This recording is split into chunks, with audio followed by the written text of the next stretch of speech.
हमारा आज का विषय है मोह। मोह का अर्थ होता है एक ऐसा आकर्षण जिससे छूटा ना जा सके, ऐसा खिंचाव जिस पर हम काबू ना पा सकें।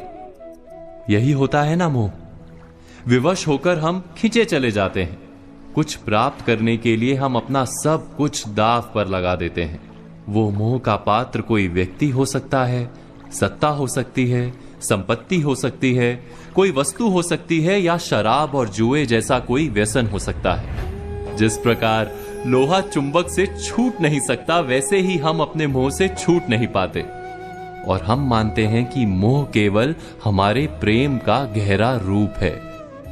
क्या ये सत्य नहीं? क्या हम मोह को प्रेम ही नहीं समझते? और फिर भी विचारकों ने, संतों ने मोह से छूटने का उपदेश दिया है। ऐसा क्यों है? मोह और प्रेम में भेद क्या है? हम विचार कर रहे थे मोह के विषय में। हमें तो सदा ही हमारे मन का मोह प्रेम लगता है, किंतु गहराई से विचार करेंगे तो हम तुरंत ही जान पाएंगे कि प्रेम और मोह के बीच एक बुनियादी भेद है।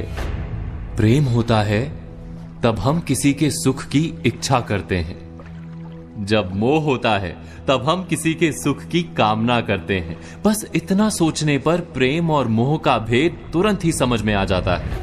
किसी व्यक्ति के प्रति जब हमारे मन में प्रेम होता है तब हम उसे सुख देने का प्रयास करते हैं। उसके प्रति मोह होता है तब हम उसके माध्यम से स्वयं सुख प्राप्त करने का प्रयत्न करते हैं।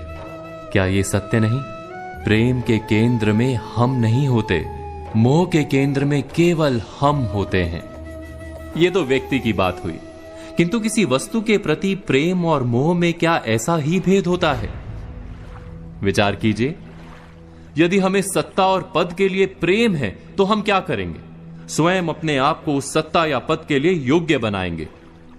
किंतु यदि मोह है तो हम उसे प्राप्त करने के लिए किसी भी प्रकार का अनुचित कार्य करने को तैयार हो जाएंगे। संपत्ति के लिए प्रेम है तो हम मेहनत करेंगे, यदि मोह है तो चोरी करेंगे। क्या ये सत्य नहीं? हम विचार कर रहे थे मोह के विषय में। जिस वस्तु या व्यक्ति के लिए हमें मोह होता है, हमारे सारे सुख का आधार हम उसे ही मान लेते हैं। जब वो प्राप्त नहीं होता तो हमारे मन में विक्षिप्तता प्रवेश करती है, जुनून पैदा हो जाता है। रात दिन हम उस व्यक्ति या वस्तु को प्राप्त करने के बारे में सोचते हैं। उसे प्राप्त करने के लिए उचित अनुचित का विचार नहीं करते।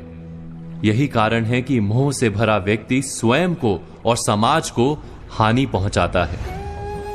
तो क्या इस मोह से बचना इतना कठिन है? नहीं, मोह से छूटने का सरल सा उपाय है। मोह को प्रेम में परिवर्तित कर दें।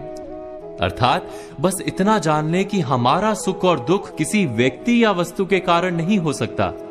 सुख और दुख ये तो हमारे अंतर का व्यापार है, हमारी आत्मा का स्वभाव है। जैसे ही हम किसी को अपने सुख का आधार मानना बंद करते हैं, क्या तुरंत ही हमारा पागलपन नहीं छूट जाता? एक छोटी सी बात से ये विचार समझा जा सकता है। बचपन में खेल के लिए पागलपन था, बड़े होने पर खेल के प्रति प्रेम अवश्य है, किंतु अब पागलपन नहीं। अर्थात मोह बांधने का प्रयास करता है, इसीलिए सदा ही दुख का कारण होता है। प्रेम मुक्ति देता है, इसीलिए सदा ही सुख का आधार बनता है। इस पर विचार अवश्य कीजिएगा।